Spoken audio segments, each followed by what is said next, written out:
Hello, j'espère que vous allez bien. Je suis Stéphanie, coach en santé et bien-être et je vous souhaite la bienvenue sur ma chaîne. Ici, vous trouverez une capsule de podcast une fois par semaine pendant une durée limitée. Les invités que vous trouverez ici sont des personnes qui m'inspirent personnellement à me sentir bien et à préserver mon bien-être et ma santé. J'espère qu'ils vous aideront également à trouver les clés pour vous sentir mieux et vous aider à avancer sur votre propre cheminement. J'ai l'honneur de démarrer cette série avec une personne que j'aime énormément, qui est Mariam Gaderi. Cette rencontre a été un véritable coup de cœur. J'ai beaucoup aimé notre première rencontre, puis notre échange à travers du podcast. Elle va vous livrer des astuces et des clés pour réellement transformer votre vie.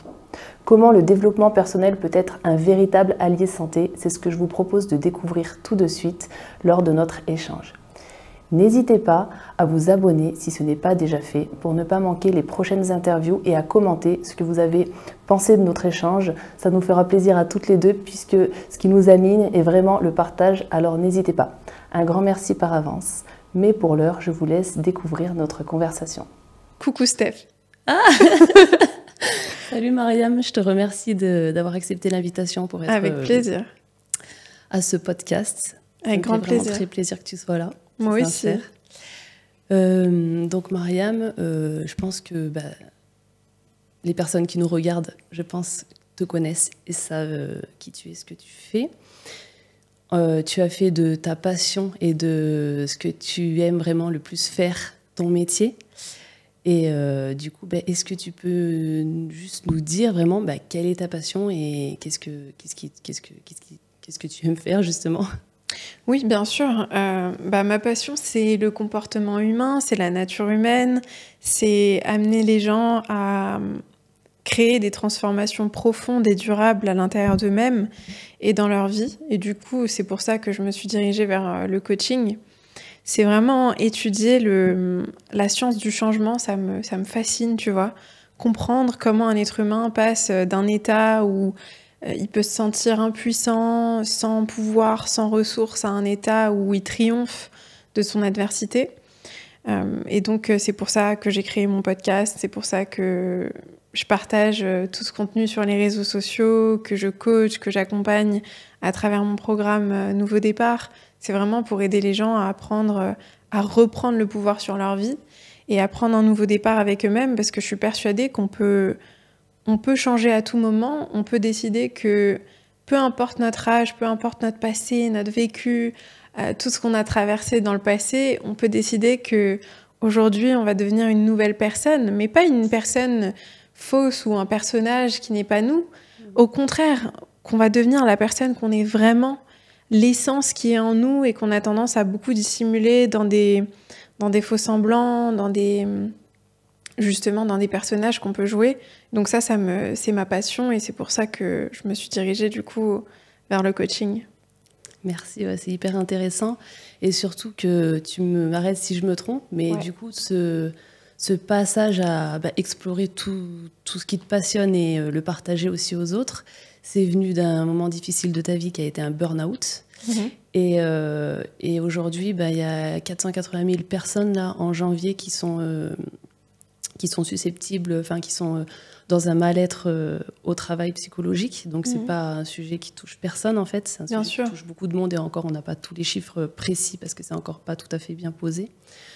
Et c'est ça qui t'a permis, en fait, cette résilience de faire quelque chose de ça. Ça a été quoi, en fait, pour les personnes qui nous regardent, et je pense qu'il y en a beaucoup qui vont se sentir concernés aussi, tes signes à toi du burn-out ? C'est une bonne question. On dit que le burn-out, les signes du burn-out et les signes de la dépression, ils se ressemblent beaucoup. C'est pour ça que les gens ont du mal à savoir est-ce que je suis en train de faire un burn-out, est-ce que je suis en dépression. Pour moi, les signes qui m'ont indiqué que j'étais en train de faire un burn-out, ça a été que j'ai ressenti une énorme déconnexion avec moi-même, une énorme déconnexion aux autres. J'avais plus envie de passer du temps avec les autres. Je me suis beaucoup, beaucoup isolée. J'avais plus goût à faire des activités que j'aimais faire avant, tu vois. Je me suis beaucoup, beaucoup laissée aller. Et puis, j'ai ressenti une énorme fatigue, un épuisement émotionnel et même physique, tu vois. J'étais épuisée. Et puis après, bon, il y a des symptômes d'irritabilité. Tu vois, moi, j'étais très irritable. Je me levais le matin, j'avais la boule au ventre. J'allais en réunion.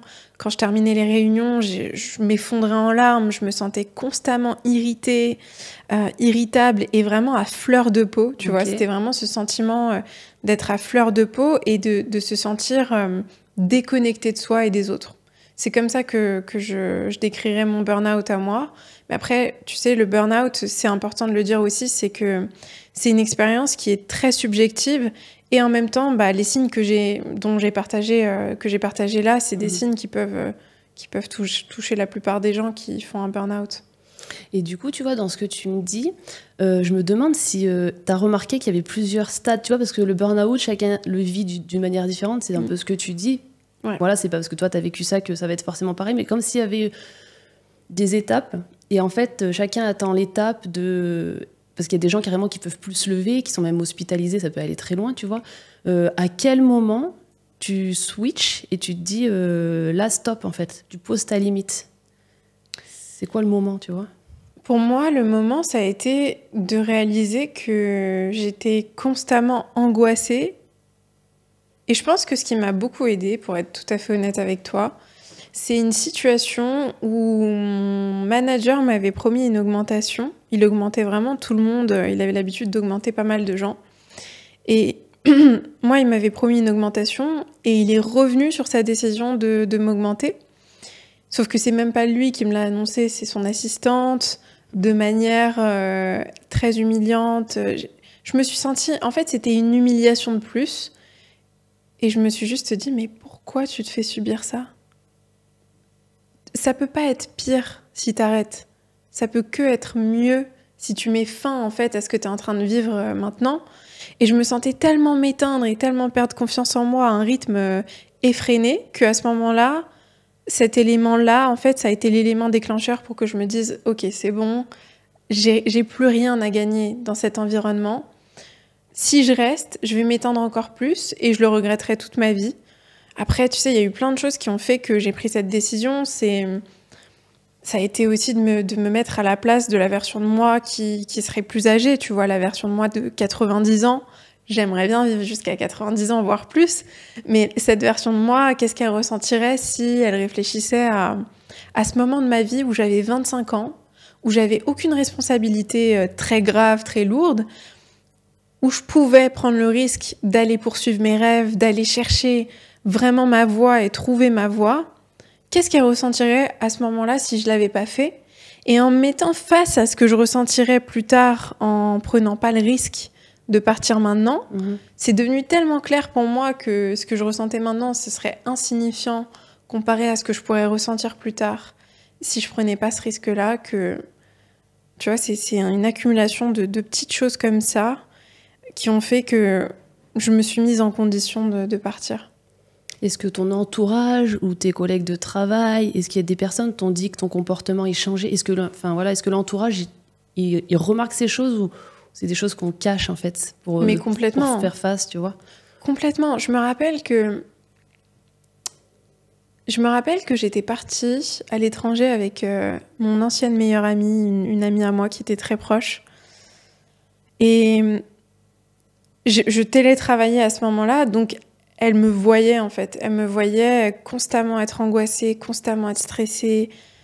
D'un coup, comme ça, je me mettais à pleurer en pleine journée. J'arrivais pas, en fait. Je me sentais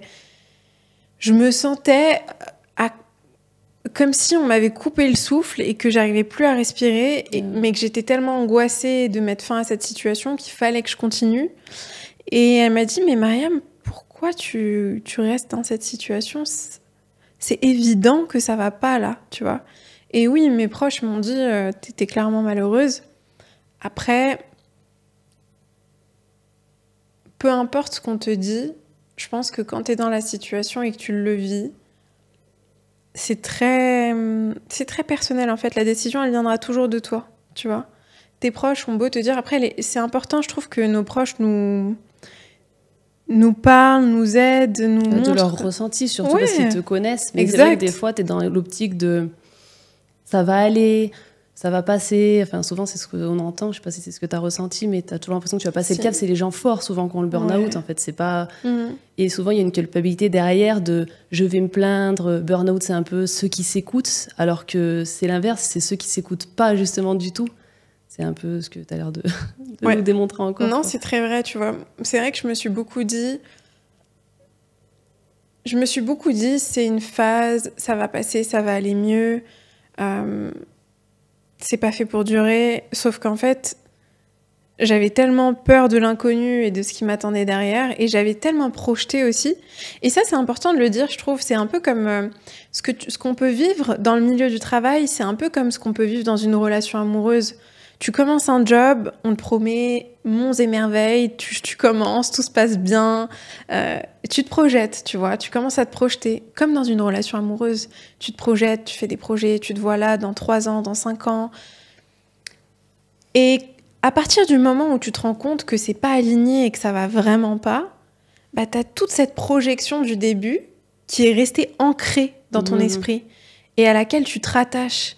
Donc tu t'imagines et tu te dis mais j'avais prévu ça et on avait prévu ça et je me voyais comme ça et comme si et c'est très difficile à ce moment-là de déconstruire tout ça et de réaliser que non, en fait ça c'était une illusion, c'est quelque chose que tu as projeté, c'est une projection de ton mental, mais c'est pas forcément le reflet de ce que tu es censé vivre dans cet environnement, que ce soit dans une relation amoureuse, dans un environnement de travail.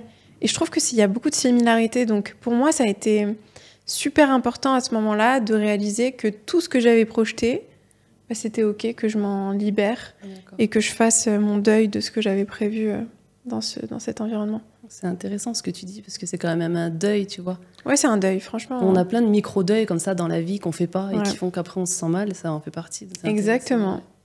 Bah, je trouve que la capacité à faire le deuil de ce qu'on avait projeté, c'est une des capacités les plus puissantes qu'on puisse développer, tu vois. On se rend pas compte à quel point l'art de quitter, l'art d'abandonner, c'est absolument indispensable si tu veux réussir à accomplir quoi que ce soit. Très souvent, on met l'accent et on valorise beaucoup les gens qui n'abandonnent pas, tu vois. Les gens qui restent. Mais ça demande tellement de courage, ça demande tellement de force de dire et de reconnaître que non, en fait, cette situation-là, elle me convient pas. Elle est pas alignée à moi. C'est pas aligné avec mes valeurs, avec ce que je veux dans mon cœur. Et donc là, je vais quitter cet environnement, je vais quitter cette relation, je vais quitter ce job. Ça demande tellement de force de quitter quelque chose. Et c'est fou à quel point on met l'accent sur l'inverse et on se dit que non, en fait, les gens forts, c'est les gens qui abandonnent pas. Mais il y a des situations précises et spécifiques où c'est extrêmement important de quitter. Et là, pour moi, ça a été, je pense que ça a été vraiment de loin la meilleure décision que j'ai prise de toute ma vie. Ouais. Et le burn-out, en fait, selon l'Organisation mondiale de la santé, l'OMS, c'est défini, c'est reconnu comme une maladie professionnelle. En fait, dans la terme de la définition que je connais pas par cœur, mais c'est vraiment professionnel et c'est axé que sur le travail. Moi, de ce que j'observe, en tout cas des gens que j'accompagne, je vois que c'est toujours lié à plusieurs petites choses de domaine de vie, dont le travail. Et c'est souvent au travail, en fait, que ça se révèle.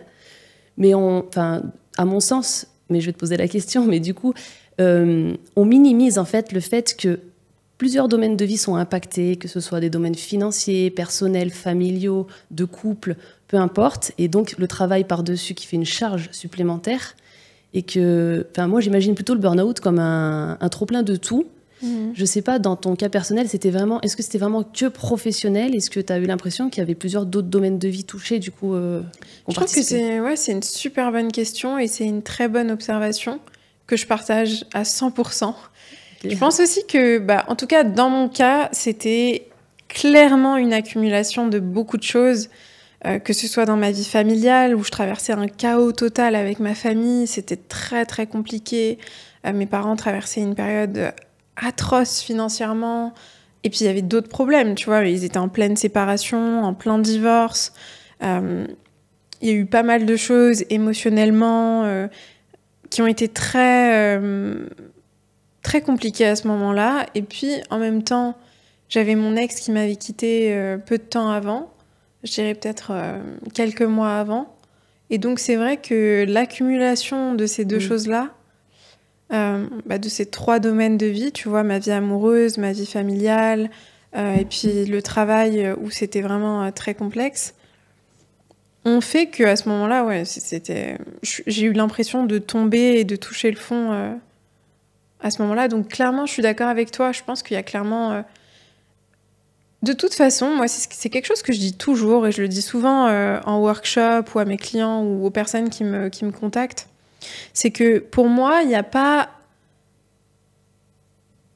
de domaine qui se distingue des autres. C'est-à-dire que pour moi, ce que tu vis dans ton travail, ce que tu vis dans ta vie personnelle, tout est lié en fait. Tu vois, c'est pas, on peut pas vivre quelque chose dans notre vie perso et puis au travail, on est complètement, on est 2 personnes distinctes. Tu vois, Je suis d'accord. Ouais. C'est sûr. Tout est lié, tu vois, ta vie amoureuse, ta vie professionnelle, ta santé physique, tu vois. Si je prends soin de mon corps, je vais à la salle de sport, je mange bien, je vais me présenter différemment au travail. Si au travail, je me présente différemment, j'ai des bons résultats, je performe, je vais me présenter différemment à mes amis, à mon partenaire. Donc, finalement, tout est lié. Et c'est clair qu'à ce moment-là, je pense que tout s'est mélangé de manière assez nocive pour moi. Mais avec le recul, je suis tellement reconnaissante d'avoir vécu tout ça. Tu vois, c'était une bénédiction. Ah, c'est vraiment, tu vois, c'est intéressant ce que tu dis parce que c'est vrai que bon, on minimise quand même le fait que ce soit lié. Il y a même des burn-out maintenant parentaux, enfin c'est le trop plein de tout et que ce soit lié au travail. Du coup, c'est encore là, tu nous montres que c'est pas forcément lié qu'au travail. Et du coup, après ton burn-out, donc je continue un peu à expliquer ton histoire, mais bon, je pense que beaucoup de personnes la connaissent, mais tu t'es pris du temps de repos, etc. Ouais. Tu me dis si je me trompe, tu m'arrêtes. Hein. Je suis partie en fait de l'entreprise, ouais. Et après, c'est là que, plusieurs semaines ou mois après, tu as décidé de te mettre sur TikTok, où tu as commencé à faire tes vidéos de développement personnel et tout. Donc là, tu t'es montré aux yeux de tous, en fait. Là, tu t'es livré à tout le monde. Et c'est un exercice quand même, surtout quand tu sors d'un burn-out et tout. J'imagine que ça doit être... Là, tu es carrément sortie, j'imagine, de ta zone de confort. Ouais. Est-ce que...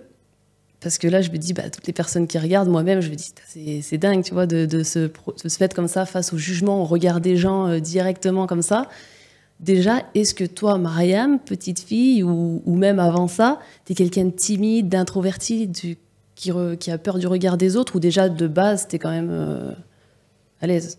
Alors non, de base, je suis pas du tout à l'aise. Je suis même très, très timide à la base. J'étais vraiment la personne... C'est un peu paradoxal parce qu'en même temps, j'adorais m'exprimer, danser, chanter quand j'étais enfant. Tu vois, j'adorais ça, mais en même temps, j'ai toujours eu peur de parler devant les autres, devant un groupe. J'osais pas, par exemple, quand il y avait des présentations en classe, j'étais paniquée, mais complètement paniquée. Devant peut-être 20 personnes, s'il fallait parler devant 20 personnes... Je tombais malade de manière très stratégique, tu vois. Je pouvais pas. Non, je pouvais pas. En fait, pour moi, c'était très, très difficile. Mais il y a quelque chose pour lequel je suis hyper reconnaissante envers mon ancien patron, c'est qu'il m'a demandé, avant que je parte, de faire une vidéo de présentation de l'entreprise. Et j'ai fait cet exercice qui était très challengeant pour moi. Et je l'ai fait faire vraiment, tu vois, en mode hyper professionnel, une caméra de dingue, un super bon micro et tout. Et en fait, je me suis rendu compte que même si ça avait été très challengeant, j'ai reçu tellement de retours positifs par rapport à cette vidéo que je me suis dit, intéressant, tu vois. Ça a été une graine qui s'est plantée à ce moment-là. Mais... la décision d'aller sur TikTok, ça a été une décision qui a été surtout... qui s'est révélée après avoir tellement essayé tellement essayé de choses sur les réseaux sociaux. J'avais lancé tellement de comptes différents avec... Je passais des heures et des heures à créer des posts, à écrire, à faire des trucs super jolis, hyper intéressants, bien pensés, bien travaillés et tout. Et j'avais pas de résultat, tu vois, j'avais aucun résultat. Et à un moment donné, je me suis dit, bah en fait, ça fonctionne pas ton truc. Ça fonctionne pas. Et mets-toi face à l'évidence, ça ne marche pas. En tout cas, t'as pas les résultats que toi t'aimerais avoir. Qu'est-ce qui te reste à faire en fait ? Et j'ai toujours su que c'était là où il y avait de la peur que c'était là où il y avait du résultat. C'est toujours là où il y a de la peur que tu vas trouver le résultat que tu veux. Et à ce moment-là, je me suis dit... Ça me parle. Ouais, bah oui, c'est réel, tu vois. Et à ce moment-là, j'ai compris que j'avais peur de montrer mon image. J'avais peur de m'exposer au regard des autres, de faire des vidéos, qu'on puisse me voir, qu'on puisse me juger, qu'on se dise « Oh, elle est bizarre, elle, qu'est-ce qu'elle nous raconte ? Elle est un peu, tu vois... » Parce que moi, j'ai un côté très doux, j'ai un côté très... En même temps, j'ai un côté très ferme, mais j'ai aussi un côté très doux. Et j'avais peur qu'on me juge par rapport à ça et qu'on se dise « Oh, elle est un peu trop fleur bleue, elle est un peu naïve, truc... » Mais en même temps, je savais que c'était ma personnalité d'avoir cette douceur, ce calme, tu vois, d'être posée. On m'a toujours dit que j'étais quelqu'un de posé, de calme.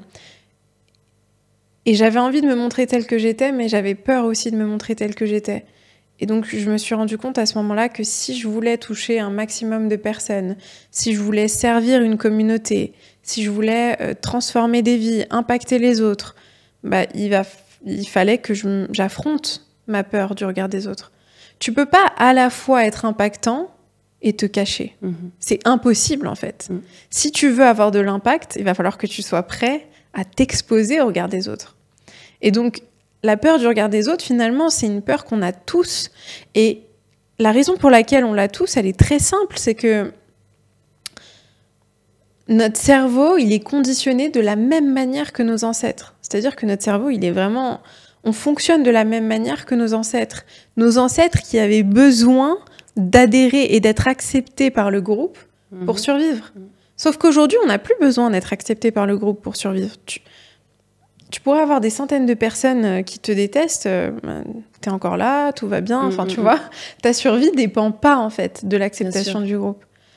Mais notre cerveau est tellement formaté de la même manière que s'il y a un risque d'être rejeté par le groupe, d'être lynché, d'être humilié,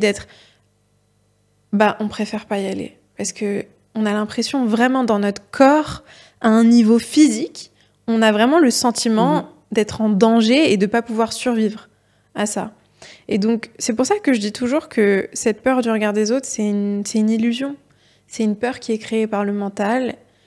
Et quand tu t'y confrontes, et vraiment en ayant cette intuition d'aller sur TikTok et en m'exposant autant tous les jours au regard des autres, je me suis rendu compte que finalement, c'était pas si effrayant que ça. Mais surtout, c'était beaucoup moins effrayant pour moi de m'exposer au regard des autres tous les jours que de me réveiller un jour à 80 ans ou 90 ans et me dire « Et si tu l'avais fait ? Qu'est-ce qui aurait pu se passer si tu l'avais fait ? Pas de regret, quoi. Qu'est-ce qui aurait pu se passer ? Combien de personnes t'aurais pu impacter ? Qu'est-ce que t'aurais pu vivre comme émotion ? Qu'est-ce que t'aurais pu créer comme expérience ? Et juste ce sentiment-là de regret potentiel que je pourrais vivre durant mes vieux jours, il est tellement insupportable et atroce à ressentir ce sentiment que je préfère vraiment m'exposer à cet inconfort. Donc, pour moi, il n'y a pas de secret avec le regard des autres. C'est expose-toi tellement de fois que ça devienne totalement naturel pour toi. Il y a plusieurs choses que je trouve hyper intéressantes dans ce que tu dis, sur lesquelles je voudrais rebondir, en fait, parce que je me dis, pour les personnes qui nous regardent, ils n'ont peut-être pas forcément envie de percer sur TikTok ou de devenir... mais pour qu'elles puissent l'utiliser à réadapter à leur échelle en fonction de leur enjeu, leurs besoins et tout ça. Il y a plusieurs choses en fait qui font ce switch. En fait, j'essaie de comprendre ce switch entre je suis timide, je tombe malade pour pas aller faire des exposés en classe et je m'expose sur les réseaux sociaux à plusieurs vidéos par jour. Donc là, je me mets carrément à nu. Enfin, c'est quand même un step de fou, quoi. Et je vois derrière ça plusieurs choses, mais la chose qui m'a l'air d'avoir vraiment débloqué, c'est ce qui te tient énormément à cœur. Ça veut dire que partager, déjà, juste partager ce que tu sais, ce que tu penses En fait, l'envie profonde de ce que tu as envie de faire, elle dépasse la manière dont il faut le faire. Waouh, c'est fort ce que tu dis. C'est très fort et c'est très intelligent. C'est hyper intelligent. Ce que tu as dit, c'est extrêmement vrai. En fait, c'est très, très vrai. Je trouve que là, tu touches un point qui est absolument capital. C'est-à-dire que si on m'avait dit « Mariam, expose-toi sur les réseaux sociaux pour parler de...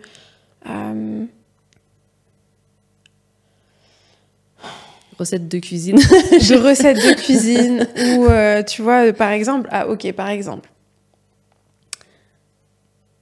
J'aime la mode, mais je suis pas fan de mode, tu vois. C'est pas un truc sur lequel je vais passer des heures. Je vais pas passer des heures dessus, tu vois. C'est-à-dire que je trouve ça cool d'assembler des vêtements, de s'exprimer à travers tes vêtements. Il y a une forme d'art, il y a une forme d'expression de soi que je trouve intéressante. Mais c'est pas un sujet qui me passionne et qui me fascine, tu vois. Donc si on m'avait dit, bah Mariam, mets-toi sur les réseaux sociaux et puis tous les jours, partage des outfits ou des astuces mode, ce genre de choses, bah au bout de quelques vidéos, j'aurais dit, mais laisse tomber, c'est pas, ça me saoule en fait. Je suis en train de m'exposer à un truc qui me fait super peur et en plus de ça, pour quelque chose qui me fait pas vraiment vibrer, tu vois. Donc c'est vrai ce que tu dis, à ce moment-là, en plus, j'avais tellement besoin de partager.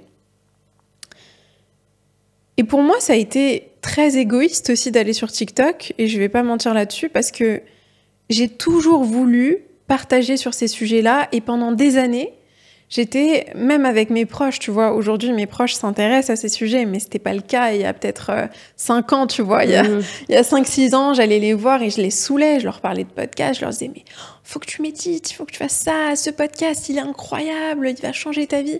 Et en fait, j'avais l'impression un peu de parler toute seule ou de pas avoir cette réception derrière de personnes qui étaient vraiment intéressées, sincèrement intéressées par ce que je leur disais. Et c'est ok parce que elles étaient sur leur chemin à elles, avec leur timing. Et aujourd'hui, bah, par exemple, elles sont à fond sur ces sujets-là, mais c'était pas leur timing à ce moment-là. Et pour moi, il y a 3 ans maintenant, quand je quitte mon job, j'ai toujours ce besoin vraiment de partager sur ces sujets. Je sais foncièrement, depuis que je suis toute petite, depuis que j'ai 13-14 ans, j'ai toujours dit je vais être psychologue. À la base, je voulais être vraiment psychologue. Quand j'avais 20-21 ans, je savais que j'allais revenir à tout ça. Je savais que la nature humaine, le comportement humain, la transformation, je le respirais, tu vois. J'étais obsédée par ça tout le temps, tu vois. Mais à ce moment-là, pour moi, c'était l'opportunité de partager sur quelque chose où j'avais pas forcément l'espace de le partager dans ma vie à moi, en fait. Donc, le fait d'aller en ligne et de poster des vidéos et de partager sur ces sujets, ça a été hyper thérapeutique parce que c'est un peu comme si je propose, ok, voilà mon sujet, voilà ce qui m'intéresse. Il y a des gens qui scrollent, il y en a qui s'arrêtent, qui raisonnent, qui interagissent. Ok, on se connecte, il y a une belle connexion qui prend lieu, et dans ce cas-là, bah, c'est magnifique parce que je me dis, ok, il y a tellement de personnes en fait qui résonnent avec ce qui est important pour moi, et donc j'ai l'impression vraiment à ce moment-là c'est toujours le sentiment que j'ai, c'est ma communauté, c'est une famille pour moi, tu vois, c'est une famille qui m'a choisie et que je choisis. C'est vraiment ce sentiment. Je sais que c'est bizarre et que c'est fou de dire ça parce que c'est des personnes que j'ai pas... J'en ai vues, bien sûr, mais je les ai pas tous vues, tu vois. Mais pour moi, on est une famille. Et on est une famille d'âmes, on est une famille de personnes qui se connectent à un niveau plus profond que ce qu'on pourrait imaginer, tu vois. Parce que ce que je partage, c'est des choses qui sont très importantes pour moi et qui, je sais, sont importantes pour les personnes à qui ça résonne. Donc pour moi, c'était aussi un peu il y a un côté un peu égoïste dans tout ça, ça me fait du bien de partager, donc je partage. Et je trouve ce qui est vraiment aussi dans ce que tu dis, et ça montre aussi ce que les gens vivent, c'est que parfois les gens suivent un objectif et ils l'atteignent pas, et ils sont dans la culpabilité. Et ce que tu dis, c'est qu'en fait, c'est comme si ton objectif, c'était faire des vidéos TikTok, et c'était pas ça l'objectif. Ça fait simplement partie du chemin pour atteindre ton objectif.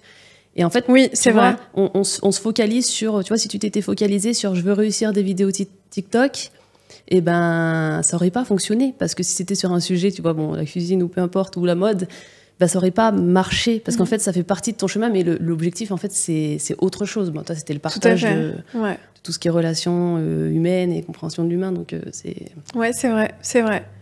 C'est très très vrai. Mon objectif c'était de connecter profondément et de manière impactante. C'était le moyen en fait. Souvent on met l'objectif sur le moyen et après on se rend compte que c'était pas l'objectif, c'était le moyen d'arriver à un objectif plus grand en fait. Exactement. Mais qui fait peur parce que c'est plus... Donc exactement. On en revient à la peur quoi.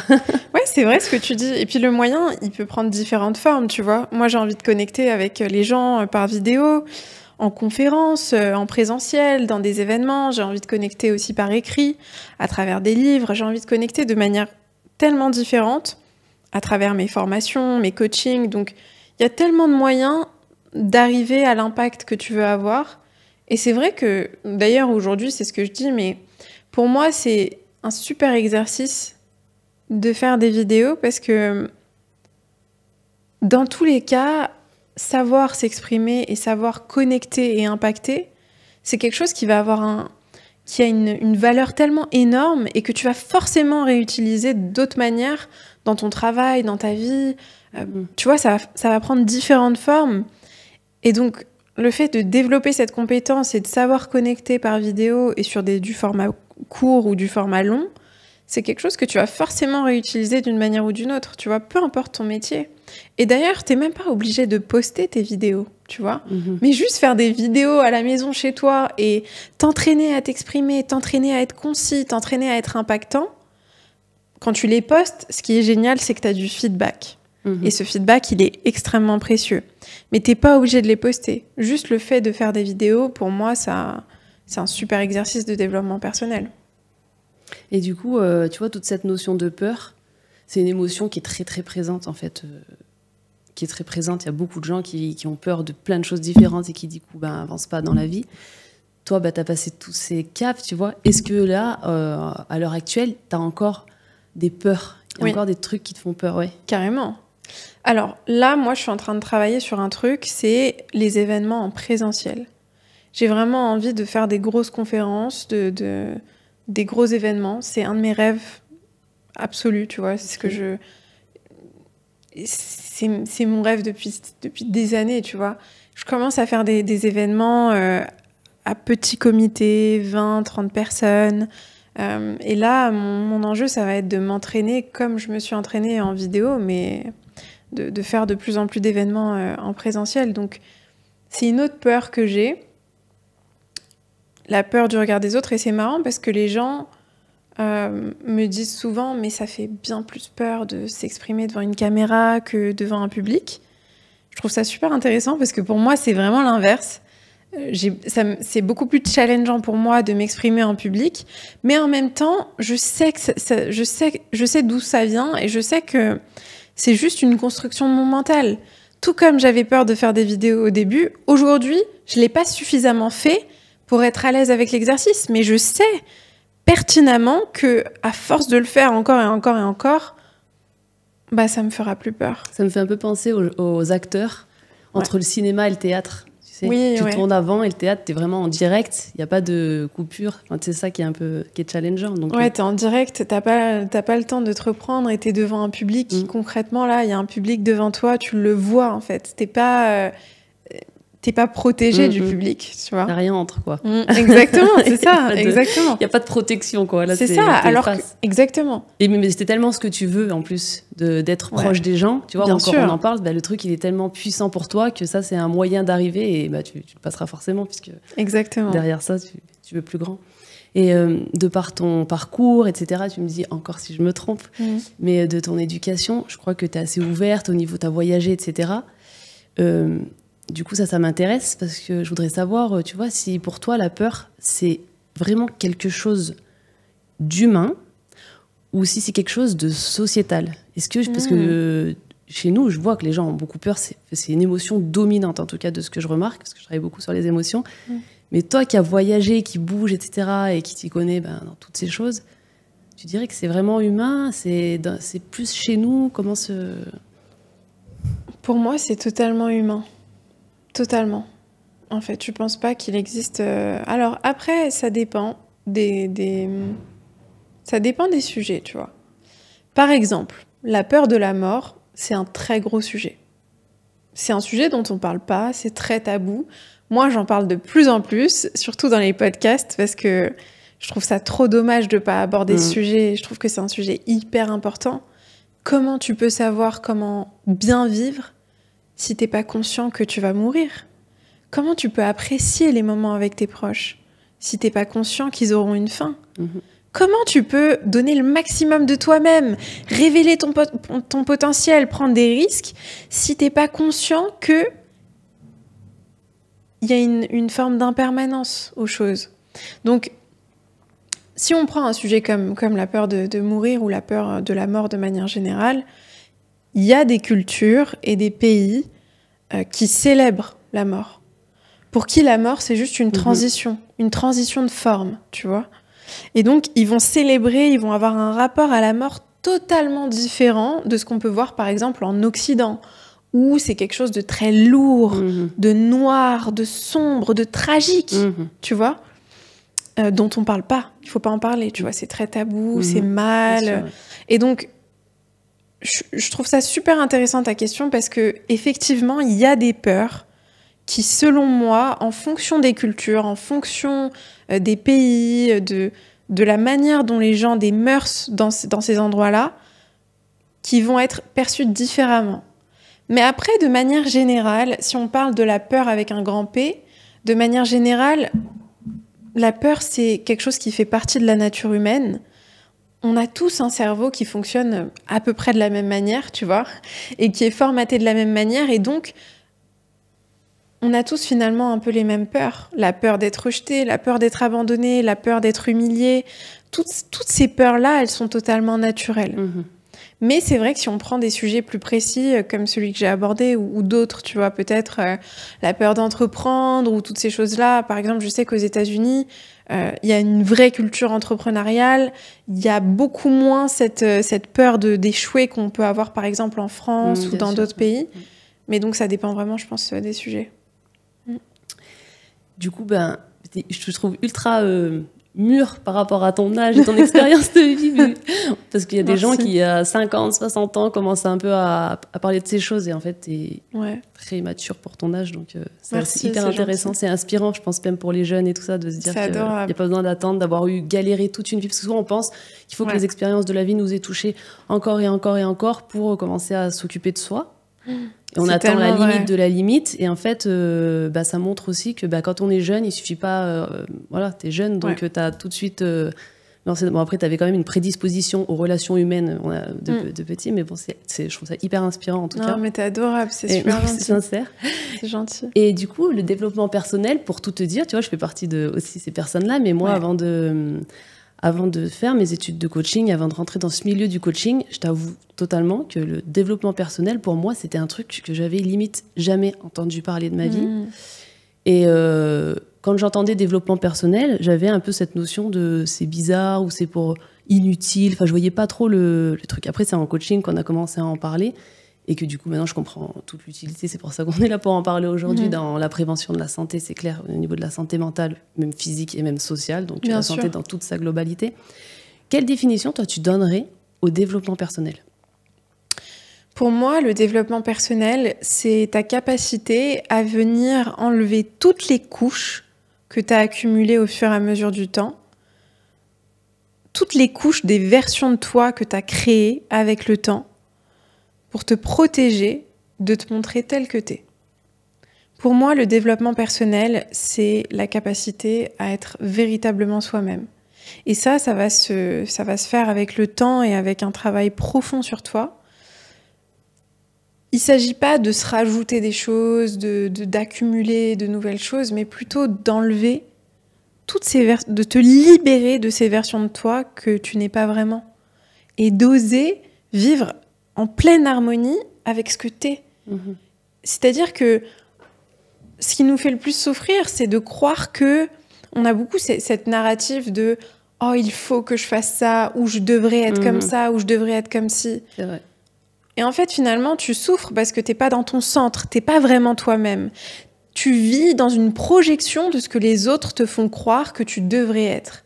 Et pour moi, le développement de soi, c'est vraiment cette capacité à revenir à l'essentiel, à te libérer de toutes ces couches de versions de toi que tu n'es pas et à apprendre à aimer ce que tu es vraiment, t'autoriser à le montrer au monde et apprendre à être OK avec le fait que ça plaise pas à tout le monde, tu vois.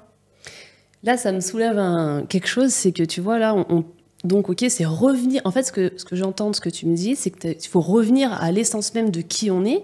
Ouais.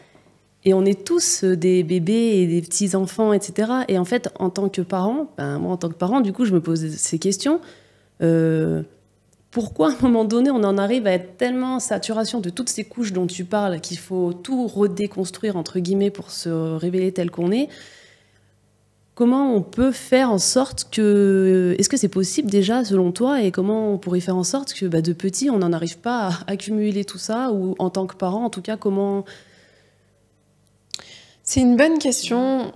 C'est une bonne question.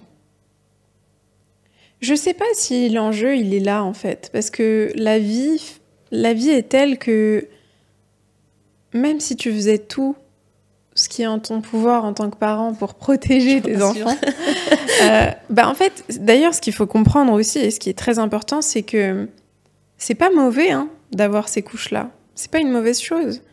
Les couches de versions de toi que tu as accumulées au fur et à mesure du temps, elles sont là pour une raison. Au contraire, apprends à les aimer, apprends à voir que c'est une très bonne chose de passer par ces expériences et que le but de la vie, c'est pas d'éviter les problèmes. Le but, c'est pas d'éviter les blessures, d'éviter les coups. C'est pas ça le jeu de la vie, c'est pas ça l'objectif. L'objectif, c'est plutôt de s'armer et d'avoir les outils nécessaires pour que à chaque coup, tu puisses te relever et qu'à chaque coup, t'en sortes un peu plus fort, un peu plus avisé, un peu plus sage, un peu plus toi-même et que t'apprennes à appréhender la vie avec un peu plus de légèreté. Donc, pour moi, l'enjeu, il n'est pas dans le fait de protéger, parce que c'est très bénéfique de prendre des coups, selon moi. Après, attention, il y a des choses, je ne suis pas en train de dire que c'est génial de vivre des traumatismes, etc. Pas du tout. Mais je dis juste que dans l'adversité, il y a un cadeau, il y a une bénédiction cachée, il y a un ordre caché. Et le fait de absolument vouloir éviter tout ça, pour moi, c'est pas ça qui va te rendre épanoui, heureux, ancré et fort avec toi-même. Ce qui va t'aider, c'est plutôt de te dire et de réaliser que tu as toutes les ressources pour faire face à ces coups-là et réaliser que c'est un merveilleux chemin de développer toutes ces versions-là et puis de les déconstruire aussi avec le temps. Quand tu passes par l'adolescence, tu es confronté à tellement de choses. Rien qu'à l'école, tu vois, à l'école, mais ensuite dans le milieu du travail, dans tes relations amoureuses, en grandissant, tu vis plein de choses. En tant que parent, je pense pas qu'on puisse protéger son enfant de tout ça. Par contre, je pense qu'il y a un énorme travail à faire dans le fait de transférer. Ça, c'est très puissant. Et vraiment, pour tous les parents qui nous pour tous les parents qui nous écoutent ou les personnes qui vont devenir parents plus tard, ce qui va être extrêmement impactant en tant que parent, ça va être ta capacité à transférer à ton enfant la croyance profonde que quoi qu'il arrive, il sera capable de s'en sortir. Ce que tu veux donner à ton enfant, c'est pas une vie sans problème, c'est pas une vie sans coups, sans blessures. Ce que tu veux lui donner, et la chose la plus puissante que tu puisses lui transmettre, c'est une croyance tellement profonde en lui-même et en sa capacité à se relever à chaque coup, à chaque blessure, à chaque difficulté, que cet ancrage-là, il va lui permettre d'avancer dans les moments où, justement, il va être face à de l'adversité. Parce que la croyance d'un parent envers son enfant, elle se transmet de manière automatique. Donc, quand tu es capable de montrer à ton enfant que tu crois en lui, mais que tu y crois de manière tellement profonde et tellement forte, et que tu lui montres dans ta manière d'être avec lui, dans ta manière d'agir, dans ce que tu lui partages, dans ce que tu lui dis, c'est là, en fait, où tu vas lui donner les clés pour se révéler, pour se relever dans les moments où c'est difficile, parce que Dans tous les cas, un parent ne pourra pas protéger son enfant indéfiniment. Donc, c'est ça qui est puissant. C'est lui donner cette croyance, lui transférer cette énergie. Et comment tu fais ça ? Tu fais ça en lui montrant que tu n'as aucun doute sur sa capacité à réussir. Tu vas pas le voir en lui disant non, fais pas ça, ou ce que tu as fait, c'était mal, mais plus en lui montrant que quoi qu'il arrive, tu as une foi et une croyance énorme en lui. Tu lui transfères cette vision de lui que tu as, et c'est ça qui est beau, je trouve. Ben ça, c'est bien parce que c'est un super message, je pense, parce que quand tu commences un peu à t'intéresser au développement personnel, ben déjà, je pense quand tes parents bienveillants, et en plus que tu t'intéresses au développement personnel, il y a beaucoup de culpabilité qui naît de ça, où tu te dis, mais là, j'ai raté, parce que moi, j'ai eu moi-même des traumas, et Et du coup, le fait que tu dises, il faut pas que les enfants, leur éviter toute souffrance, etc., je pense que ça va déculpabiliser aussi beaucoup. Donc, merci pour ce message. Bah avec plaisir, franchement. Ouais, pour moi, c'est un message important aussi, parce que je trouve que c'est vrai qu'il y a beaucoup de culpabilité. Et tu vois, c'est marrant, parce que moi, je connais quelqu'un très, très bien d'ailleurs. Et cette personne, en fait, elle a grandi dans un environnement où vraiment, de manière presque littéralement, tu vois, ses parents ont tout fait pour lui éviter la moindre contrariété. Mais vraiment, quand je te dis la moindre contrariété, c'est aucun signe de la moindre difficulté, que ce soit une difficulté financière, une difficulté dans le couple, une difficulté sociale, de santé, peu importe, aucune contrariété. Et en fait, ce qui se passe, c'est que cette personne, aujourd'hui, le travail qu'elle a à faire, c'est justement d'apprendre à être résiliente face à la difficulté, parce que c'est quelque chose qu'elle ne sait pas faire. Et donc, qu'est-ce qui se passe ? Elle a d'autres difficultés, d'autres conséquences à ça, qui sont pas meilleures que celles d'un enfant qui a été... Donc en fait, je suis pas en train de dire que les traumatismes, c'est bénéfique, mais par contre, je suis en train de dire que surprotéger ses enfants, de mon point de vue, c'est absolument pas bénéfique. D'un côté comme de l'autre, les extrêmes, pour moi, il y a pas mal d'inconvénients à être dans les extrêmes, mais en tout cas, je trouve que vouloir à tout prix surprotéger son enfant, c'est pas lui rendre service, c'est pas l'aider en fait. Et c'est très contre-intuitif, parce que en tant que parent, t'as envie de sauver ton enfant, t'as envie de l'extirper, le protéger, t'as envie qu'il ressente aucune souffrance, tu vois. Par exemple, si t'as un enfant qui est à l'adolescence et qui vient de vivre sa première rupture amoureuse, tu vois, bah, ça te brise le cœur, tu ressens sa souffrance, t'as envie de lui enlever et lui dire mais t'inquiète pas, tout va bien se passer. Mais en même temps, pour lui rendre service, bah, c'est lui donner de l'amour, c'est être présent pour lui, et en même temps l'autoriser à traverser sa souffrance, tu vois. C'est vrai qu'on ne s'autorise pas à vivre les émotions souvent, et ça vient de petits, ne pleure pas, ne sois pas en colère, toutes ces petites choses de protection en fait. Et c'est vrai qu'après ça reste, et du coup ça fait les couches dont tu parles, qui nous ont protégés à un moment donné, mais qui du coup après nous desservent, et du coup... Exactement, ouais. C'est super intéressant. Le développement personnel, toi, tu t'as toujours plus ou moins intéressé aux relations humaines. Après, bon, je pense que tu t'es plus intéressé spécifiquement au développement de soi, etc. Au niveau de ta santé globale, en fait, ça a eu quel impact, en fait, sur toi, tout ça ? Moins de stress, moins d'anxiété. J'étais quelqu'un, c'est marrant parce que ça se voit pas forcément, mais j'ai toujours été hyper anxieuse. L'anxiété, ça a été un gros sujet pour moi. Et le fait de découvrir tous ces outils, de m'intéresser à la cohérence cardiaque, à la méditation, à des choses comme ça qui peuvent paraître hyper, tu vois, un peu perchées parfois pour certaines personnes. Tu vois, il y a beaucoup de gens qui voient la méditation comme un truc un peu hippie, bizarre, un peu perché. Mais en fait, quand tu vois tous les bienfaits scientifiques de la méditation, tu te rends compte à quel point c'est puissant. Mais en découvrant tous ces outils, en m'intéressant vraiment au développement de soi, ça m'a permis de me sentir beaucoup mieux, même dans mon corps, dans ma peau, dans mon niveau d'anxiété, dans ma paix intérieure. Parce que quand tu te sens un peu bizarre, la majorité de ta vie, tu as l'impression d'être bizarre, qu'il y a un truc qui va pas chez toi, qu'il faut régler un truc en fait. Et tu te rends compte qu'il y a plein de gens qui ont traversé ce que tu es en train de traverser, qu'il y a des outils qui les ont aidés, et que ces outils, quand tu commences à les appliquer, tu vois la différence. Quand j'avais 21 ans, j'ai commencé à me mettre à méditer tous les jours. J'écoutais des podcasts, peut-être 2-3 heures par jour de podcasts. Et j'appliquais énormément d'outils comme le dialogue intérieur positif. Je changeais ma manière de me parler. Je me mettais devant la glace, je me faisais des sourires. J'appliquais plein d'outils comme ça qui peuvent paraître totalement anodins, mais qui m'ont transformée, tu vois. Et le fait de voir concrètement, mais attends, en fait, je suis pas obligée d'être en souffrance tout le temps. Ah, en fait, j'ai le droit d'être bien, en fait. Tout va bien. En fait, ça fait 1 semaine que je suis bien et je suis pas en pleine angoisse et je me sens pas submergée et je me sens bien, je ressens une paix que j'avais jamais ressentie de ma vie.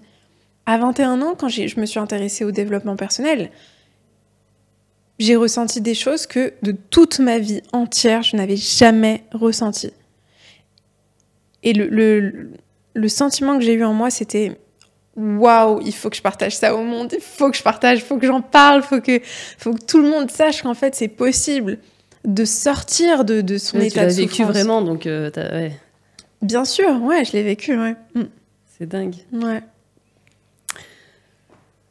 Si tu devais choisir, je sais pas, un outil de développement personnel qui pour toi est le plus impactant, puissant, que n'importe qui s'y connaît pas forcément ou qui s'y connaît mais qui est perdu dans tout ce qu'on entend, à n'importe quel niveau, parce que comme tu le disais, tu croyais que chaque petite chose ça allait pas faire grand chose, puis finalement c'est en expérimentant, tu vois, petit pas par petit pas, en fait chaque petit pourcentage, au bout du compte, c'est ça qui fait la différence. Tu dirais aux personnes qui nous regardent là, commencer par quoi, je sais pas, un truc. Y a beaucoup d'outils. Il y en a un, je trouve, qui est hyper impactant pour n'importe qui à n'importe quel stade et qui touche vraiment tout le monde, c'est de changer son dialogue intérieur. Change la manière. D'ailleurs, pas que ton dialogue intérieur, finalement, les mots que tu utilises pour parler de toi et pour te parler à toi-même, change-les. Moi, j'entends parfois, tu vois, quand je démarre des coachings, mes clients, au début, je peux les entendre parler d'eux en disant « Oh, j'étais con à ce moment-là, j'ai fait ça, mais je comprends même pas pourquoi je fais des trucs comme ça, je me sens ridicule. » Et en fait, je les entends parler, on travaille sur ça, et au fur et à mesure, en changeant la manière dont ils parlent d'eux-mêmes, quand tu changes la manière dont tu parles de toi à toi-même et aux autres, parce que là, tu vois, on est en train d'avoir une discussion ensemble, si je te disais « Ah non, mais j'ai été trop bête, non. » Je parle de moi, tu vois, je te parle à toi, mais je parle de moi. Et mon corps entend ce que je suis en train de dire. Donc, à partir du moment où j'ai compris que ton corps enregistre ce que tu es en train de lui dire et la manière dont tu parles de toi, il entend chaque mot que tu utilises pour parler de toi.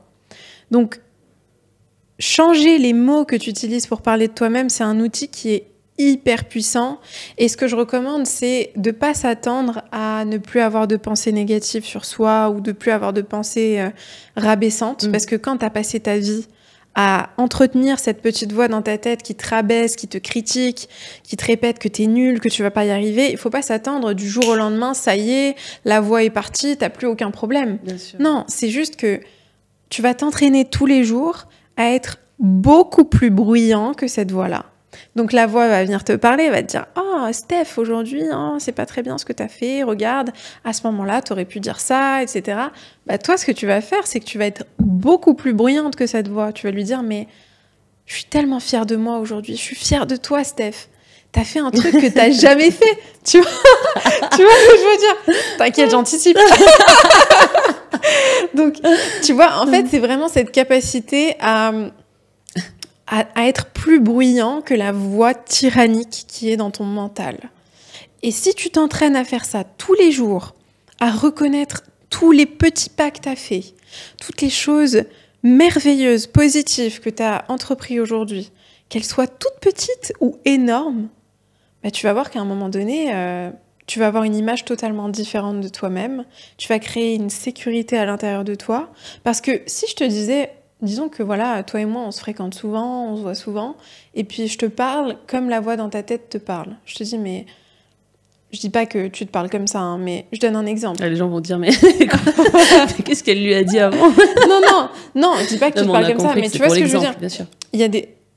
Si je te parlais en te disant oh mais t'es nulle, mais regarde-toi, t'as vu ta coupe de cheveux, est-ce que t'aurais envie de me fréquenter? T'aurais pas envie d'être amie avec moi? Ce qui est fou, c'est qu'on se rend pas compte, on se dit mais je m'aime pas, je comprends pas pourquoi je m'aime pas, qu'est-ce qu'il faut que je fasse pour m'aimer, pourquoi j'ai cette relation avec moi et pourquoi j'attire que des personnes qui me rabaissent, qui font ça, qui font ci, mais comment tu te parles à toi-même? Comment tu parles de toi-même? C'est quoi le rapport que t'as avec toi?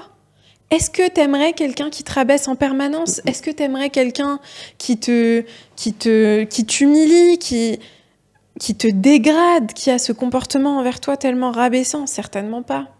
Donc, s'il y avait un outil que je devais partager, ce serait vraiment celui-ci. C'est vraiment intéressant ce que tu dis parce que ça soulève deux choses. Ça soulève déjà le fait qu'on ne parlerait pas ni à nos meilleurs amis, ni à nos enfants, ni à personne de la manière dont on se permet de se parler à soi. On s'ignore beaucoup. Enfin, moi, j'ai des enfants. S'ils m'appellent et qu'ils me disent « Maman, j'ai mal au dos, j'ai mal à la tête, j'ai mal... » Je ne vais pas ne pas les entendre et dire « Oui, on verra demain. » Alors que c'est les choses qu'on peut se faire à soi-même, c'est-à-dire ne pas s'écouter. Donc, je trouve qu'on est quand même les pires Enfin, on est très dur avec soi-même et c'est ce que tu soulèves. Et c'est un outil. Je te remercie vraiment pour ça. Avec plaisir. Que je pense que ça va servir et que le message est passé. Et tu vois, ça paraît un petit truc, mais je sais que tout le monde peut déjà commencer par ça. Mais clairement. Et ça va déjà lancer la roue inverse, le cercle vertueux.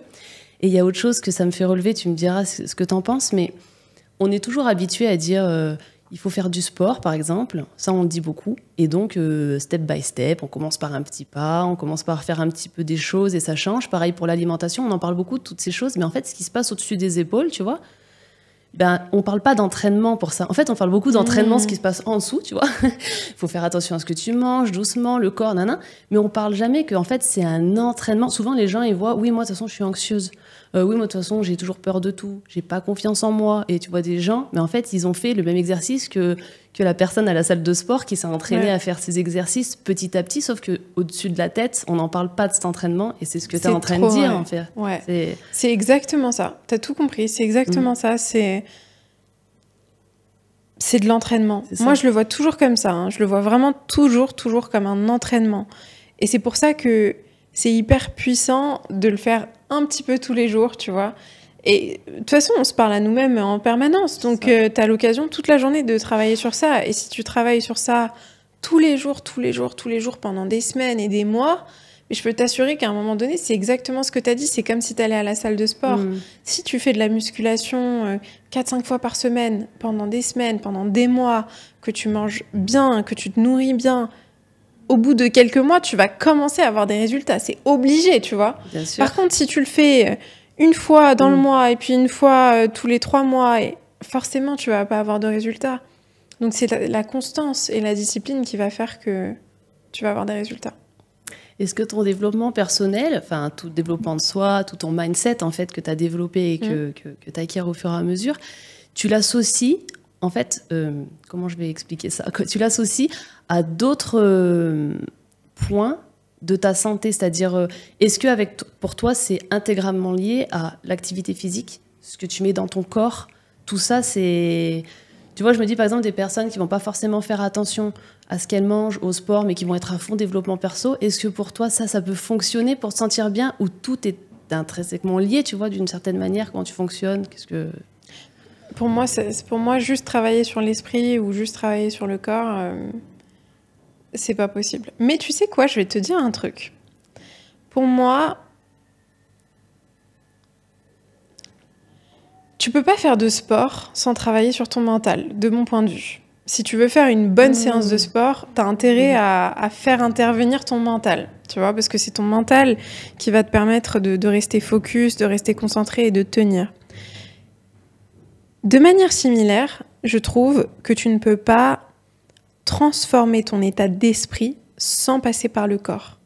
Donc, quand tu travailles, par exemple, sur ton anxiété. Tu vas faire intervenir ta respiration. Tu vas faire intervenir tes expressions faciales, corporelles. Tu vas sourire, tu vas prendre des postures, tu vas avoir du mouvement. Tu vas te parler à toi-même, tu vas utiliser tes cordes vocales.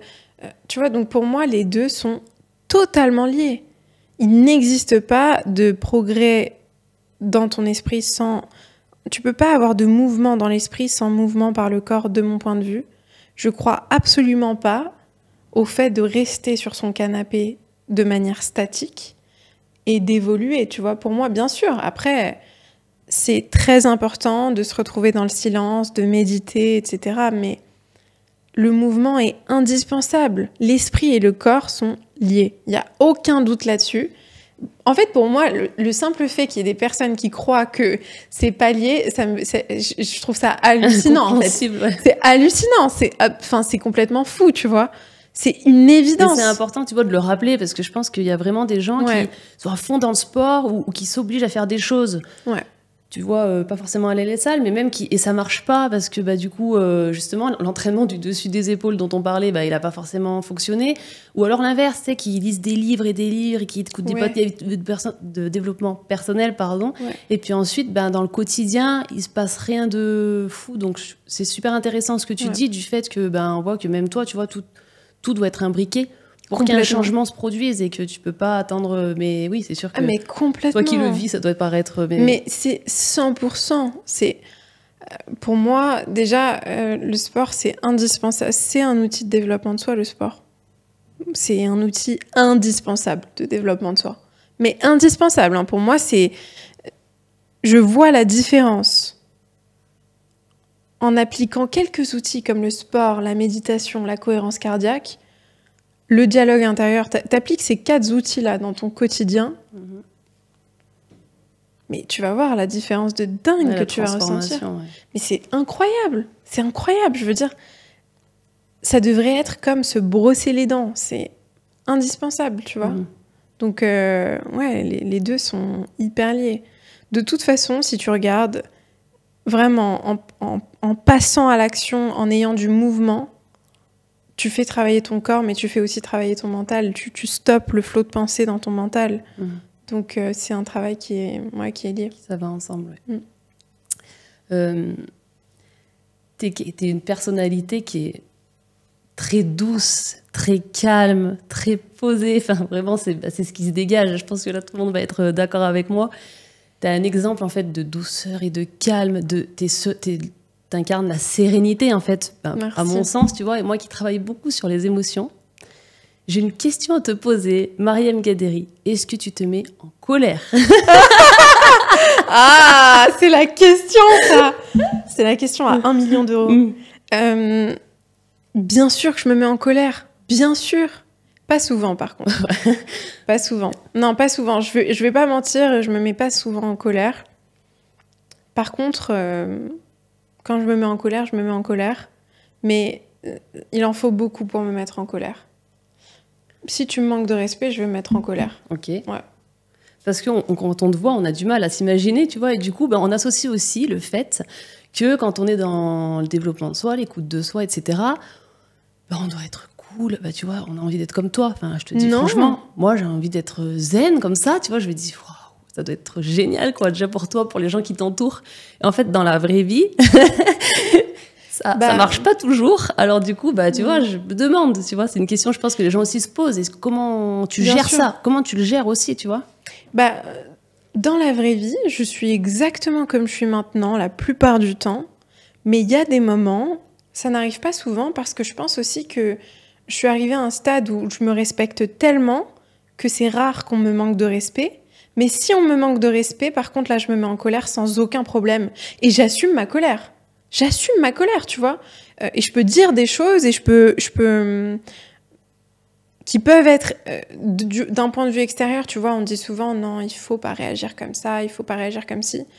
Il y a des situations où il faut réagir de certaines manières. Et la colère, c'est quelque chose de totalement normal, c'est quelque chose de totalement sain. Par contre, ce que je dirais, c'est que ce qui va mettre en colère, il y a des choses qui pourraient, je pense, il y a des personnes qui se mettent en colère très facilement, par exemple, tu vois, et qui vont être déclenchées très vite. Là, il y a un travail à faire sur la colère, tu vois. C'est, OK, il y a des moments où je me rends compte que ma colère, elle est inadaptée à la situation. Et dans ce cas-là, il y a un travail, je trouve, à faire là-dessus, mais quand ta colère vient d'une situation où on te manque de respect, où il y a une injustice ou quoi, c'est tout à fait sain de... Quand je dis inadapté, attention, je vais préciser ce que j'entends par là. Il y a des situations, et c'est ce qu'on appelle les déclencheurs émotionnels, c'est des situations où il y a quelque chose qui se joue dans la situation et qui déclenche une blessure du passé. Donc, par exemple, il y a quelqu'un qui t'a coupé dans une file d'attente, tu vois. Tu as le droit de te mettre en colère, hein, ça peut être très bien. Moi, je me mets en colère. Attention, j'étais en train d'attendre. Revenez en arrière, tu vois, ça peut très bien se faire. Mais ça peut être des situations toutes simples comme ça où là, tu vas te mettre en colère de manière complètement folle. Je te donne un exemple. Une fois, j'étais à la boulangerie. Et à la boulangerie, dans ma boulangerie, dans mon quartier, il y a 2 files d'attente. Il y a une file d'attente pour les pâtisseries, une file d'attente pour le pain. À chaque fois, je parle de cette situation parce que je faisais la queue dans la file d'attente pour le pain. C'est un sujet, là. Ah, c'est un vrai sujet. Je fais la queue dans la file d'attente du pain et il y a un vieux qui vient il me frappe, tu vois, sur le bras. Il commence à crier et tout. C'est violent, tu vois, pour quelqu'un qui a... Pour une situation où tu considères qu'on t'a doublé, alors que je l'avais pas doublé, tu vois. C'est disproportionné, quoi, par rapport En fait, quand tu es dans une situation où il y a une réaction qui est disproportionnée par rapport à l'événement en lui-même, c'est que là, c'est que c'est ce qu'on appelle être trigger. Tu es déclenché émotionnellement par la situation. Et dans ce cas-là, c'est très bénéfique de se dire qu'est-ce que cette situation et qu'est-ce que cette réaction émotionnelle est en train de me raconter à propos de moi-même. Qu'est-ce qu'elle est en train de me dire et qu'est-ce qu'elle révèle comme blessure que j'ai pas encore réglée ou dont je me suis pas encore libérée. Et à ce moment-là, c'est très bénéfique de faire ce travail. Et on vit tous des situations comme ça. Mon frère ou ma sœur a fait quelque chose, mon père, ma mère, mon cousin, mon partenaire, etc. Et ça me met dans tous mes états, ça me rend malade. Ok, qu'est-ce que ça vient réveiller chez toi ? Ah, j'ai l'impression d'être trahie, j'ai l'impression d'être abandonnée, j'ai l'impression d'être rejetée. Ok. Est-ce que c'est vraiment vrai ? Est-ce que cette personne t'a vraiment trahi ? C'est ce que je ressens comme sentiment, c'est vraiment la manière dont je le vois, c'est comme ça. Mais quand tu commences à déconstruire tout ça, tu te rends compte que c'est des situations où il n'y a rien de personnel. Mais tu l'as vécu personnellement et donc il y a une réaction qui est disproportionnée. Encore une fois, après, il y a des situations où c'est très bien de se mettre en colère. C'est une manière de se défendre, c'est une manière d'exprimer ses limites. Donc, moi, je suis pas contre le fait de se mettre en colère. Hein. Je trouve qu'il y a des moments où c'est très bénéfique. En fait, ce que je trouve intéressant dans ce que tu dis, c'est qu'en fait, la colère, tu dis pas, en fait, à travers ce que j'entends, en fait, tu dis pas du tout qu'il faut pas se mettre en colère.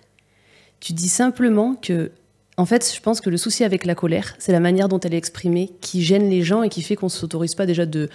Tu vois, quand on est enfant, tu vas tout claquer, on va te dire non, t'arrêtes de te mettre en colère. En fait, c'est même pas la colère en elle-même qu'on supporte pas, c'est la manière dont on la manifeste aux autres. Parce que du coup, tu peux te faire du mal à toi-même, faire du mal aux autres, réagir sous le coup de l'émotion. En fait, la colère, dans ce que tu dis, ce que j'entends, c'est que tu l'as, mais t'as appris à l'accueillir, à voir qu'elle est là, à la décrypter avant de la laisser s'exprimer d'une manière qui pourrait blesser toi ou les autres. Complètement. Ça, j'ai très bien appris à le faire. Voilà. Franchement, là-dessus, j'ai développé une super compétence. C'est que donc, t'es en colère, mais par contre, je suis en colère. Tu l'accueilles, sauf si vraiment on dépasse les... En fait, tu poses quand même tes limites. Ouais. T'as de la colère, mais sauf que t'as appris à gérer l'émotion pour pas réagir sous le coup de la colère de manière... Mais parfois, je réagis sur le coup. Hein. Okay. Mais je fais confiance en mon jugement, en fait. C'est ça la différence. Avant, il n'y avait pas de jugement, il y avait juste action-réaction. Maintenant, il y a un jugement très rapide qui se fait. Ok, cette personne vient de me dire ça, elle vient de faire ça, elle vient de faire ci. Je sais quand... Tu t'es entraînée ? Oui, je me suis entraînée. Tu vois, c'est on ça. en parle toujours la même chose, en fait. C'est exactement, je me suis entraînée. Cerveau Donc, mon cerveau, maintenant, sait quand... Après, bien sûr, je peux être dans des situations où je réagis de manière inadaptée. Je ne suis pas parfaite. Hein. Bien sûr. Mais... aujourd'hui, j'ai développé la capacité à, si une personne dépasse mes limites et que c'est clair, je le vois devant moi que la personne a dépassé mes limites, je vais pas attendre, me dire, attends, réfléchis, est-ce que cette personne... Non, je vais réagir tout de suite sur le coup. Mais en tout cas, il y a des situations aussi où ça peut être juste un déclenchement émotionnel qui est inadapté. Je sais, je vois, je suis capable de juger sur le moment qu'il n'y a rien de personnel contre moi, il n'y a pas de manque de respect, il n'y a pas de mauvaises intentions. Donc à ce moment-là, je sais me calmer, je sais gérer la situation et ensuite revenir vers cette personne si c'est nécessaire et lui exprimer ce que j'ai ressenti, tu vois. Beaucoup de sérénité quand même dans ta colère. Oui. ça te représente quand même. Ouais. Merci de dire ça en fait, parce que c'est vrai Avec qu'il y a plaisir. beaucoup de gens qui pensent que vraiment faut pas se mettre en colère et qui s'interdisent de vivre les émotions et ça les bouffe de l'intérieur et ça impacte directement ta santé parce que tout ce qui ne s'exprime pas s'imprime. Mais il y a des manières, et c'est ce que tu nous montres en fait, d'exprimer les choses. Complètement. Et donc c'est une intelligence aussi c'est l'intelligence des émotions en fait, tu vois. Ouais. Mais tu sais que, je vais te dire, c'est tellement important parfois de se mettre en colère. Parce que ça nous est tous arrivé d'être dans une situation où tu es face à quelque chose d'injuste. On te manque de respect, on parle mal de toi, ou on se comporte mal avec toi, et tu dis rien. Bien sûr. Et derrière, ce qui se passe, c'est 1000 fois pire que si tu t'étais mis en colère. Bien sûr. C'est que ça te ronge de l'intérieur. Tu te sens, mais non seulement cette personne m'a manqué de respect, mais je me suis manqué de respect parce que j'ai rien dit. Alors que quand ça sort sur le moment, c'est vrai que beaucoup de gens le voient sous un œil très négatif. Oh, elle s'est mise en colère, cette personne, elle est hystérique. On s'en fout, en fait. À ce moment-là, si la personne t'a manqué de respect ou t'es face à une situation qui est objectivement injuste, se mettre en colère, ça peut être très sain. Ça peut te permettre de te libérer de ce sentiment-là et d'en sortir. Moi, franchement, quand je me mets en colère et quand je suis face à une situation d'injustice et que sur le moment, on m'a manqué de respect et je me mets en colère, je passe très vite à autre chose. J'y pense pas pendant 100 000 ans. Et oui, ça y est, je l'ai exprimé ton truc. Je l'ai libéré, je l'ai exprimé, c'est plus dans mon système, je passe à autre chose. Et d'ailleurs, je peux même très rapidement switcher sur un autre... Ouais. C'est-à-dire que vraiment, je l'ai libéré. C'est réglé. Exactement. Donc pour moi, ça peut être... C'est absolument important de savoir l'exprimer. Ça, c'est un vrai sujet, le nombre de personnes qui gardent toutes les émotions. Et on parle de la colère parce que c'était le sujet, c'était la question que vraiment je me posais pour toi, qui a l'air de pas du tout te mettre en colère. Mais c'est valable pour tous les sujets. La tristesse que tu gardes au fond de toi, comme le deuil dont on parlait tout à l'heure. Exactement. Ça peut être la déception, ça peut être des peurs que tu gardes. On a parlé de la peur, en fait, toutes ces émotions qui ont besoin de s'exprimer. Mais on les bloque souvent. Enfin, beaucoup de personnes, je pense, vont se reconnaître dans le fait qu'on les bloque parce qu'on n'apprend pas à les accueillir et à les décrypter. Et donc, on vient d'apprendre grâce à toi que c'est avec un entraînement cérébral quotidien, petit à petit, qui fait que... Mais c'est aussi s'entraîner au quotidien avec des choses simples. Tu vois, il y a beaucoup de gens qui n'osent pas dire quand quelque chose ne... Il y a beaucoup de gens qui ont peur de dire quand quelque chose leur déplaît. Tu vas chez le coiffeur, la personne t'a mal coupé les cheveux ou c'est pas bien occupé de toi, tu vas rien lui dire. Elle va te demander « Ah, ça va, ça te plaît ?» Tu vas lui dire « Ah oui, merci, c'était super. » Tu vois, c'était trop bien. Ou bien, tu discutes avec une amie, t'as besoin de son aide, elle t'écoute pas ou elle t'ignore ou elle t'apporte pas l'aide dont t'as besoin, tu vas faire comme si ça te dérangeait pas. Ça passe par des petites choses toutes simples du quotidien où tu vas dire « Excuse-moi, mais là, ça me plaît pas. Je suis désolée d'aborder ce sujet parce que je sais que ça va être inconfortable et pour toi et pour moi, mais là, ça me plaît pas, ça me convient pas. » Tu vois ? Et t'as même pas besoin de t'excuser. Juste de le dire, tu vois. Et parfois, ça peut aider, on peut se sentir un peu plus à l'aise au début, mais c'est vraiment un entraînement de dire là, c'est pas OK pour moi. Je suis pas OK avec ça, ça me dérange. J'aime pas ce que tu m'as proposé. Des choses toutes simples. Tu vas dans une boutique, la vendeuse te propose des vêtements, t'aimes pas trop, tu lui dis j'aime pas trop, ça c'est pas mon style, tu vois. C'est des choses toutes simples qu'on n'ose pas dire. On n'ose pas dire quand quelque chose nous déplaît, on n'ose pas dire quand on n'est pas d'accord avec quelque chose parce qu'on se dit ça va contrarier l'autre. Mais finalement, ce que tu fais quand tu gardes pour toi ce que tu ressens et ce que tu penses vraiment, tu te contraries toi-même, tu te manques de respect à toi-même et tu te fais pas honneur, en fait. Tu te rends pas service. Ouais, il y a une certaine forme de politesse, en fait, derrière ça, tu vois, qu'on nous inculque. Ouais. T'es poli, tu dis pas, et au final, ça rend pas service, quoi. Ça rend pas service, et Ni finalement... à toi, ni aux autres, en plus. Mais oui, et puis c'est quoi être poli, finalement? Être poli, c'est être faux. Être trop poli, c'est être faux. Moi, j'adore les gens qui me disent, tu vois, qui viennent vers moi. Moi, j'ai des amis, j'adore qu'elles me disent, ah là, ta coupe, ça va pas. Ou là, ce truc-là, Bien sûr. ça te met pas en valeur. J'aime qu'on me dise les choses clairement, tu vois. J'ai pas envie qu'on me caresse dans le sens du poil tout le temps. Je trouve ça insupportable. Comment tu peux te sentir en sécurité avec quelqu'un qui est trop poli?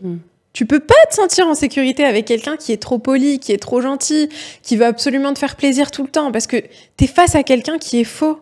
T'es face à quelqu'un qui n'est pas lui-même. Donc, forcément, en fait, tu sais pas sur quel pied danser avec cette personne.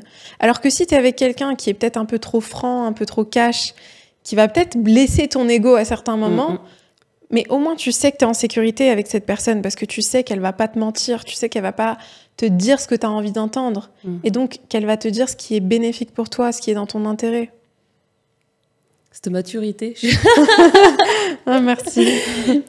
Tu dirais quoi, Mariam, à la petite fille Mariam, si, admettons, tu devais lui dire quelque chose maintenant, et tu la voyais à n'importe quel moment, tu peux l'imaginer à n'importe quel moment de ta vie, en fait, peut-être un moment où elle aurait besoin d'entendre cette Mariam que t'es devenue, tu lui dirais quoi? C'est une bonne question. Moi, je pose toujours cette question à la fin de mon podcast. podcast. Ah, c'est vrai, je savais pas. Ça fait souvent pleurer mes invités, en plus. Je savais pas du tout. C'est une super belle question que j'adore. Qu'est-ce que je lui dirais à la petite Mariam? Je lui dirais que je suis tellement fière d'elle. Je lui dirais qu'elle peut se faire tellement plus confiance et qu'elle peut vraiment lâcher prise, arrêter de s'inquiéter, de s'angoisser en permanence, d'avoir peur de tout et d'avoir besoin de tout contrôler et d'être sans cesse en hyper-vigilance. Je lui dirais qu'elle a le droit de demander de l'aide, qu'elle a le droit de demander de l'aide aux autres, de dépendre un peu plus des autres, tu vois, parce que en grandissant, je m'autorisais pas à demander d'aide, c'était impossible pour moi de demander de l'aide. Je détestais ça, tu vois, je détestais montrer une forme de vulnérabilité ou ne pas être 100% indépendante, c'était inenvisageable pour moi. Et donc j'aurais tendance à lui dire que c'est ok de dépendre un peu plus des autres, d'aller vers les autres, d'être vulnérable, de montrer ses émotions. Et je lui dirais que ça sert à rien de s'inquiéter autant parce que tout est là, tout est déjà là, et tout ce qu'elle désire, tout ce qu'elle souhaite, elle va l'avoir. Donc, c'est une perte de temps de se rendre malade. Mais tu sais quoi, je vais te dire un truc. J'ai remarqué, parce que moi, je posais la question à mes invités en fin de podcast, qu'est-ce que tu dirais à l'enfant que t'étais s'il était devant toi? Et qu'est-ce que tu dirais à la version de toi de 80 ans si elle était devant toi? Et j'ai remarqué que, tu vois, ce qu'on se dit et ce que je dirais à la version de moi que j'étais enfant, c'est un peu ce que je me dirais aussi aujourd'hui, tu vois. J'aurais tendance à me dire, détends-toi, tout va bien se passer, te mets pas autant de pression, t'inquiète pas autant, parce que finalement, on a tendance à vivre un peu les mêmes choses, tu vois. On s'inquiète peut-être sur des choses différentes. Moi, je sais que j'étais très angoissée quand j'étais plus jeune. Je voulais tellement faire de choses et je voulais que les choses soient d'une certaine manière. Et donc, j'avais tendance à être hyper anxieuse. Et aujourd'hui, si je suis totalement honnête, j'ai encore beaucoup d'anxiété. J'ai peur de pas accomplir certaines choses. J'ai peur de pas révéler mon plein potentiel à certains niveaux. Ou... Il y a plein de choses, tu vois, que j'essaye encore de contrôler aujourd'hui. Donc, je me donnerais finalement le même conseil aujourd'hui, tu vois. Si je pouvais... Enfin, c'est vraiment le parallèle que je fais entre les deux. Ouais, parce que du coup, t'es encore la jeune Mariam, et dans 15 ans, j'imagine que tu te parlerais aujourd'hui, et enfin, c'est un exercice aussi, je sais pas si tu le pratiques ou pas, mais des fois, de se regarder juste dans le miroir. Tu sais, des fois, on s'effleure le miroir, on se regarde vite fait, on se maquille et c'est tout. Mais de vraiment te regarder, parce que cet enfant intérieur en nous, tu vois, souvent on l'oublie. Et qu'est-ce qu'on lui dirait, quoi? Parce qu'il est toujours là, hein, en fait. Hein, complètement. Mais tu sais quoi, ça me fait penser à un exercice que j'ai mis dans ma formation Nouveau Départ, qui s'appelle l'exercice dans le miroir, le regard dans le miroir. Et c'est un exercice où justement tu vas chercher ton enfant intérieur. Super. Ouais, et ça me parle énormément. Je trouve que c'est vrai ce que tu dis. On a tendance à juste... En fait, on se regarde pas. C'est intéressant. Hein. On crée des relations aux autres en se regardant. C'est un peu comme si on était là, l'une en face de l'autre, et que je regardais tout le temps ailleurs. C'est ça. On pourrait pas créer de lien. C'est dingue ce qu'on se fait à nous, tu vois. Ouais, tu vois, c'est fou. C'est une négligence. Et c'est vrai.